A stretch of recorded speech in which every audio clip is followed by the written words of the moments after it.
Friends, किसी भाई ने मेरे कमेंट किया था कि सर ये बताइए कि स्प्लिट एसी के कंडेंसर फैन में जो 4 तार होता है उसको कैसे चेक किया जाता है, और 4 तार वाले कंडेंसर फैन मोटर को चेक करके हम ये कैसे पता करें कि उसमें फेज और न्यूट्रल कहाँ देना है, किस जगह पर हमें कैपेसिटर जोड़ना है। तो चलिए आज की इस वीडियो में इसी पर हम डिस्कस करने वाले हैं कि 4 तार वाले कंडेंसर फैन में आप किस तरीके से चेकिंग करके पता कर पाएंगे कि कौन सा कैपेसिटर के लिए है और कौन सा जो है कि फेज और न्यूट्रल के लिए है। चलिए हम इसमें देखते हैं। यहाँ पर हमने लिखा है स्प्लिट एसी के 4 तार वाले कंडेंसर फैन की चेकिंग। अब इसमें जो है थोड़ा सा इस कनेक्शन को समझेंगे तब जा करके इसके अंदर की सारी बातें समझ में आ जाएगी। अब ये जो 4 तार निकलते हैं अक्सर 2 तरीके से निकाला जाता है। पहला तरीका यह है कि ये चारों तार सीधे सीधे, जैसे देखिए रनिंग वाइंडिंग और स्टार्टिंग वाइंडिंग, मोटर के अंदर कोई भी सिंगल फेज का मोटर होता है तो उसके अंदर 2 वाइंडिंग होता है, एक रनिंग वाइंडिंग होता है, एक स्टार्टिंग वाइंडिंग होता है। रनिंग वाइंडिंग जब भी कंप्लीट आप करते हैं तो उसमें से 2 वायर निकलते हैं, स्टार्टिंग वाइंडिंग कंप्लीट करेंगे उसमें से भी 2 वायर निकलेंगे। मतलब रनिंग और स्टार्टिंग दोनों वाइंडिंग को मिला करके टोटल 4 तार हो जाते हैं। तो कुछ ऐसे मोटर हैं जिसमें ये सीधे सीधे चारों वायर निकल जाते हैं। अब ये जब चारों तार निकल जाते हैं तो इसमें आपको कैपेसिटर का कौन सा है और कौन सा आपको फेज और न्यूट्रल देना है, ये सारी चीज़ें कैसे आप चेक कर पाएंगे।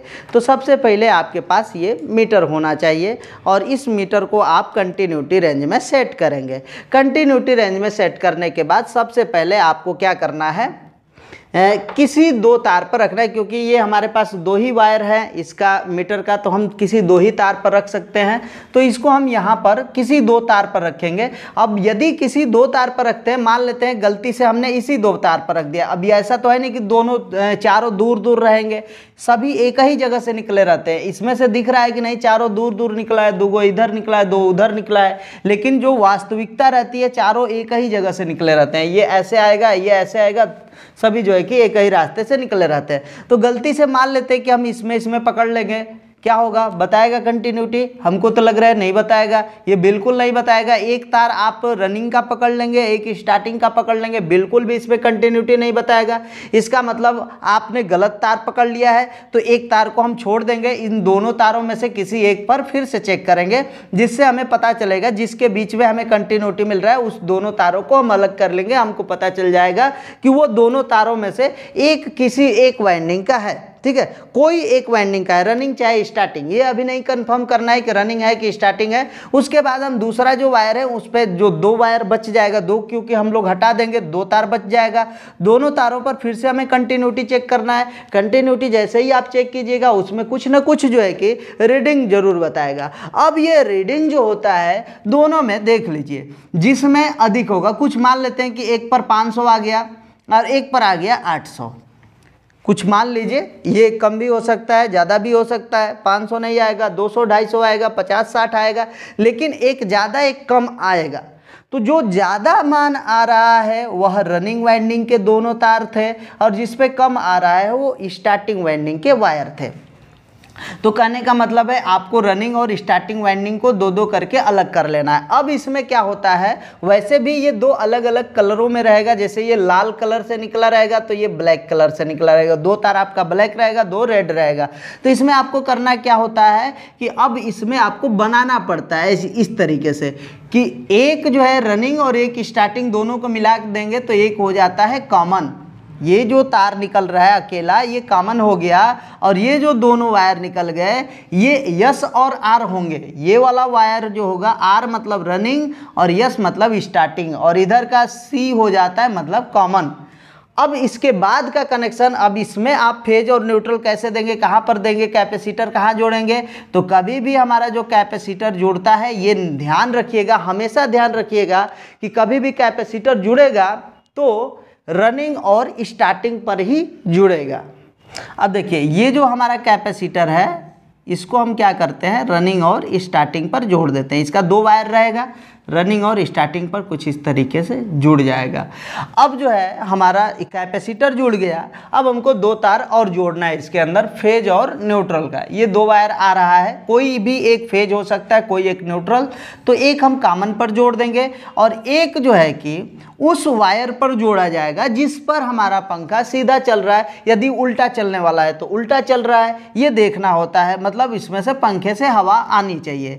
तो यदि आप इस पे जोड़ते हैं तो मान लेते हैं उल्टा चल रहा है, तो आपको मोटर उल्टा नहीं चलाना है, तो आप सीधा चलाने के लिए इस दूसरे वाले पॉइंट पर जोड़ सकते हैं। ये सारा सिस्टम होता है।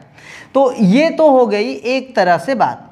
अब इसमें जो है उल्टा और सीधा करने के लिए एक और चीज़ हो सकता है, जैसे यदि मान लेते हैं कि आप रनिंग पर ही लगाना होता है, कंफर्म है कि रनिंग पर ही लगाना होगा, तो आप इस वायर को सीधे सीधे रनिंग पर लगाइए। यदि आपका पंखा उल्टा चल रहा है तो रनिंग के दो वायर है ना, इधर कॉमन के साइड में आपने एक जो जोड़ा है वो रनिंग है और इधर एक रनिंग है, रनिंग का स्थान परिवर्तन कर दीजिएगा, हमारा मोटर फिर से सीधा चलने लग जाएगा। वैसे आप कंडेंसर फैन को देखेंगे तो उल्टा चलेगा, लेकिन ये जो फंक्शन है ये कंडेंसर फैन में ये चीज़ नहीं होता है, अन्य मोटरों में आता है। जैसे आपका कूलर का मोटर हो गया, फराटा पंखा हो गया, सीलिंग फैन हो गया, टेबल फैन हो गया, उन सभी में ऐसा आता है। लेकिन इस मोटर के लिए वो किस तरीके से कनेक्शन किया गया होता है वो सारी चीज़ें समझ लेना आपको ज़रूरी है।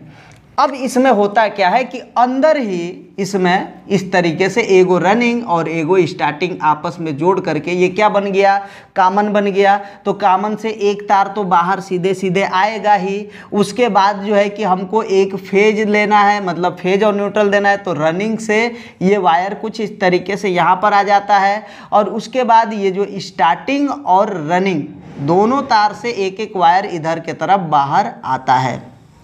ये क्लियर हो पाया? क्योंकि यहाँ हमको कॉमन पर और रनिंग पर फेज और न्यूट्रल देना है, तो यहाँ पर फेज और न्यूट्रल के लिए दो तार आ गया और दो तार जो है कि रनिंग और स्टार्टिंग से आ गए।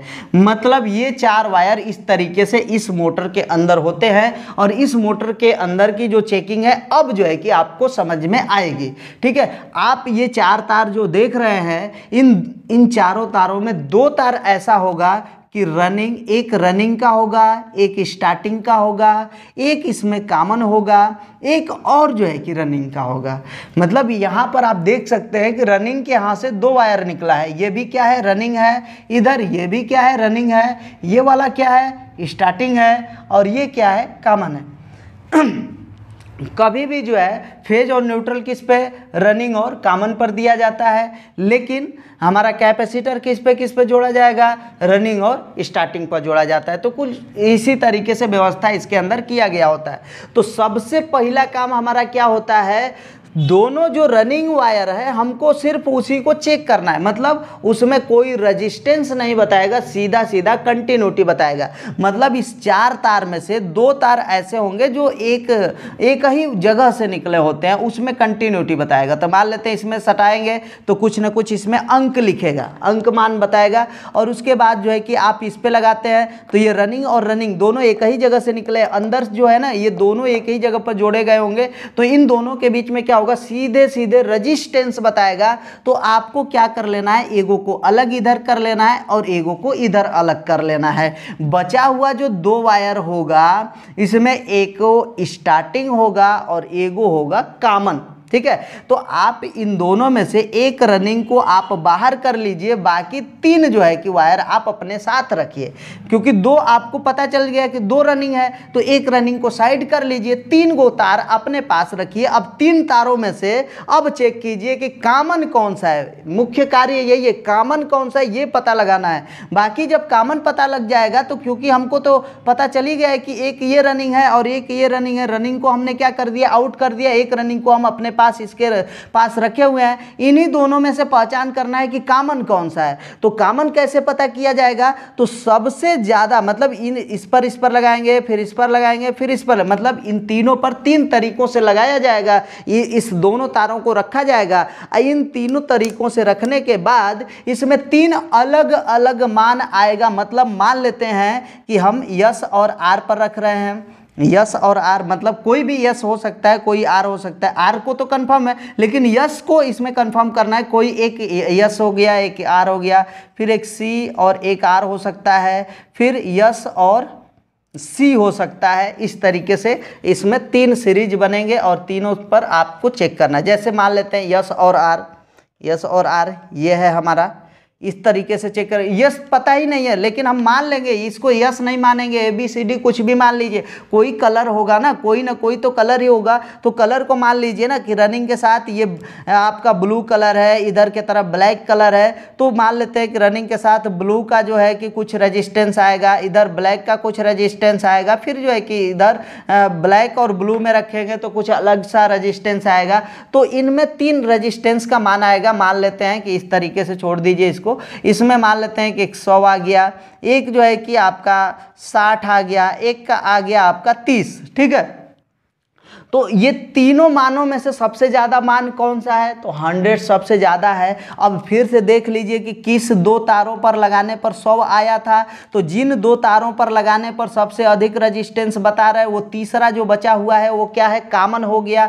और जब ये कॉमन पता चल गया है तो आप समझ लीजिए कि कॉमन के साथ एगो इस रनिंग को रख लीजिए, स्टार्टिंग में पता चल गया तो इसको इधर कर लीजिए। हाई जो है सब जो है कॉमन पता चला है तो कॉमन का मतलब इधर इसके साथ एक रनिंग आ जाएगा, एक स्टार्टिंग के साथ रनिंग आ जाएगा।